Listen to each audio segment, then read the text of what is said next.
Bonjour tout le monde. Merci Thierry d'avoir donné la parole, hein. Je vais essayer de partager, voilà. Donc, je me présente Olivier Rangianarville. Donc, je suis médecin de formation. Je suis membre de l'Observatoire de la parentalité de l'océan Indien, dont je suis le vice-président. Donc, j'ai une trentaine d'années actives d'expérience dans les programmes liés à la protection de l'enfant, dans des programmes de renforcement familial et aussi dans le développement local. Donc, c'est vraiment un honneur et un réel plaisir de participer à cette journée d'études en ligne. Donc, ma présentation se décline en deux parties. Donc, d'abord, je vais présenter les résultats d'une enquête qui a été effectuée par l'INSTAT, qui est l'Institut national des statistiques. Et la deuxième partie, ce sera surtout axé sur les résultats d'une enquête qui a été effectuée au niveau des centres d'accueil d'enfants, de familles à Madagascar. Donc, pour commencer donc, dans les généralités, Madagascar est entré dans l'état d'urgence sanitaire lié à la pandémie de Covid le 20 mars 2020 et au mois de novembre 2021. Donc, en ce moment, 43 672 cas ont été confirmés comme atteintes de Covid et 964 décès dus au Covid qui ont été recensés. Donc, dans ma première partie, donc, je vais vous présenter les résultats d'une enquête dénommée « Enquête à haute fréquence par téléphone auprès des ménages ». Donc, cette enquête complète les informations de l'enquête rapide sur l'impact du Covid-19 sur la situation socio-économique des enfants au Madagascar, qui a été réalisée au mois de septembre 2020 par l'INSTAT avec l'appui de la Banque mondiale. 1580 ménages ont été sélectionnés pour l'échantillon. 84,9% des ménages sont dirigés par un homme. 76,3% des ménages enquêtés résident en milieu rural. 79,9% des ménages ont au moins un enfant de moins de 18 ans. La taille moyenne des ménages qui ont été pris dans l'échantillon est de 4,9. Comme résultat de cette enquête, donc on a constaté une augmentation du nombre des mères ou des gardiens d'enfants qui ont cherché plus fréquemment de soins et de conseils dans les établissements de santé, dans des centres de santé, pour leurs enfants malades. Ce qui pourrait être expliqué par l'effet de la prudence et de la vigilance des adultes responsables pendant la période de la pandémie du Covid-19. Deuxième résultat, la participation accrue des adultes du ménage dans des activités avec l'enfant, telles que lire des livres ou regarder des livres d'images, raconter des histoires, chanter avec l'enfant, emmener l'enfant en dehors de la maison, jouer avec l'enfant, nommer, compter ou dessiner des choses. Comme explication, hypothèse, les mesures restrictives liées à la pandémie auraient probablement permis aux parents de consacrer un peu plus de temps à leurs enfants. Troisième résultat, concernant la garde de l'enfant, le pourcentage d'enfants laissés seuls aurait connu une légère baisse, 20,3% en 2018 contre 13,7% en 2020. Alors que les pourcentages d'enfants laissés sous la garde d'un autre enfant et de la garde inadéquate, en général, seraient restés stables, respectivement 22,9% et 31,4% en 2018 contre 24% et 30,1% en 2020. 30,1% des enfants de moins de 5 ans ont été laissés sous garde inadéquate.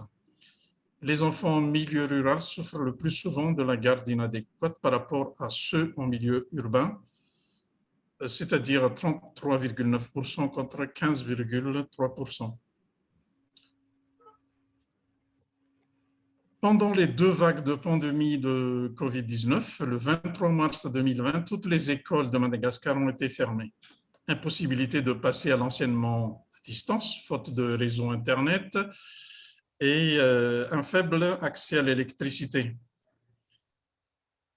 Parmi les enfants dont l'école a été réouverte depuis mars 2020, 96,4% ont effectivement repris les cours.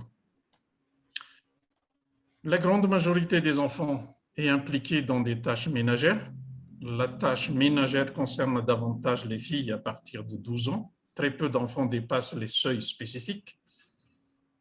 La baisse de l'activité économique générale durant la pandémie a également entraîné une baisse du travail des enfants de 40,9% en 2018 à 33,8% en 2020.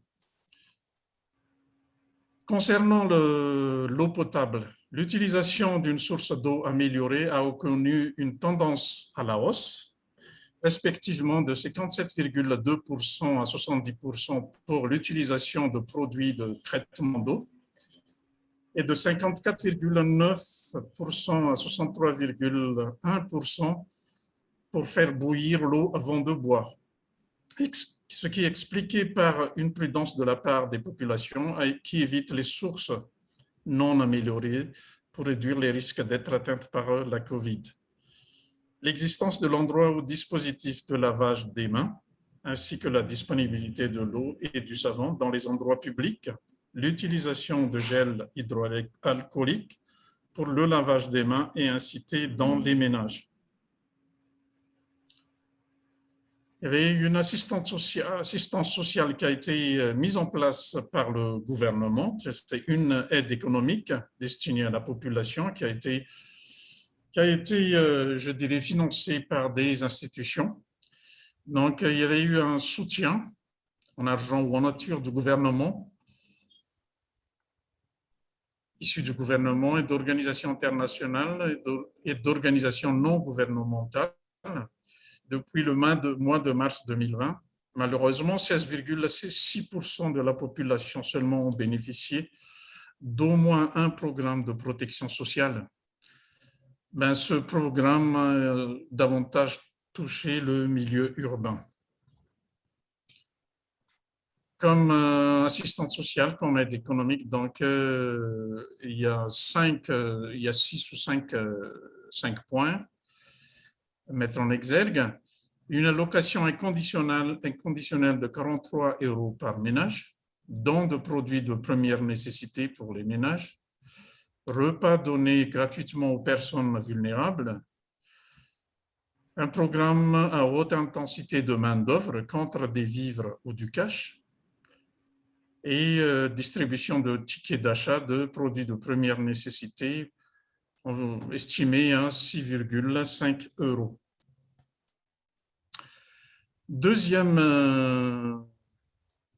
Deuxième partie de ma présentation, donc c'est les résultats d'une enquête qui a été effectuée auprès des associations, auprès des centres d'accueil de familles répartis en Tananarive, en Tirabé et à Tamatave. Donc, j'étais en collaboration avec une plateforme de la société civile pour l'enfance. C'est une fédération de 59 organisations de la société civile qui œuvrent dans le domaine de l'enfance depuis 2008. En Alamanque, c'est un peu l'ancienne province de Tananarive. Donc, cette plateforme a pour mission de favoriser la collaboration entre acteurs de la protection de l'enfance dans cette région, renforcer les capacités des acteurs de la société civile et leur complémentarité, influencer les orientations stratégiques publiques et privées et promouvoir les droits de l'enfant.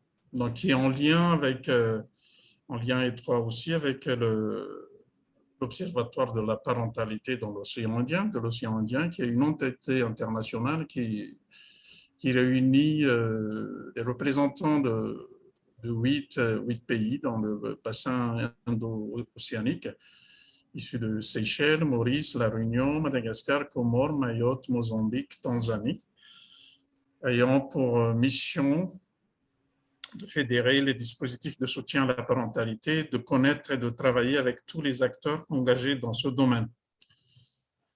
Donc, cette présentation, ce travail rejoint un peu, je dirais, rejoint deux objectifs spécifiques de deux partenaires, hein, le recensement, la documentation et la mise à disposition des meilleures pratiques dans le domaine de l'accompagnement à la parentalité. Et deuxièmement, le partage des expériences menées dans les pays des membres de l'association dans le domaine du soutien à la parentalité. Donc, concernant l'enquête effectuée au niveau de ces centres d'accueil de famille, donc c'est une enquête qui a été effectuée récemment, en septembre 2021, effectuée auprès des associations de membres de la plateforme de la société civile et autres centres répartis en Tirabé, à Tamata et en Antananarivo. Donc, ce sont des associations engagées dans le domaine de la protection de l'enfant, dans des programmes de renforcement de la parentalité. 108 familles ont été recensées, enquêtées, composées de 239 adultes, 428 enfants, des familles en situation de précarité, en Tananarive, en Tirabé, à Tamataf, et parmi ces enfants, 291 enfants sont scolarisés. Concernant les activités destinées à la prise en charge de ces familles, donc, on a le programme d'accompagnement, je dirais un accompagnement intégral concernant le soin, l'accès aux soins et à la santé, au traitement. Il y a aussi des activités d'éducation parentale par la mise en place ou par le biais des écoles des parents. Il y a des équipes qui assurent le suivi des familles par des visites à domicile, par des suivis de proximité des familles aussi dans des quartiers, dans leur lieu de résidence. Dans les activités, je dirais, intégrales, il y a l'appui en numéraire pour les loyers, pour les familles, le démarrage ou l'appui à des activités génératrices de revenus. Et il y a aussi des activités de sensibilisation des familles à la protection et à la prévention aussi hein, contre le Covid, donc à la protection contre la violence, à la protection contre la maltraitance. Pour les enfants, donc, ces centres mettent en place des appuis scolaires, c'est-à-dire des bourses scolaires, dotation, octroi de fournitures scolaires, paiement des frais scolaires. Ils mettent en place aussi des appuis alimentaires par le biais des cantines scolaires, des repas quotidiens.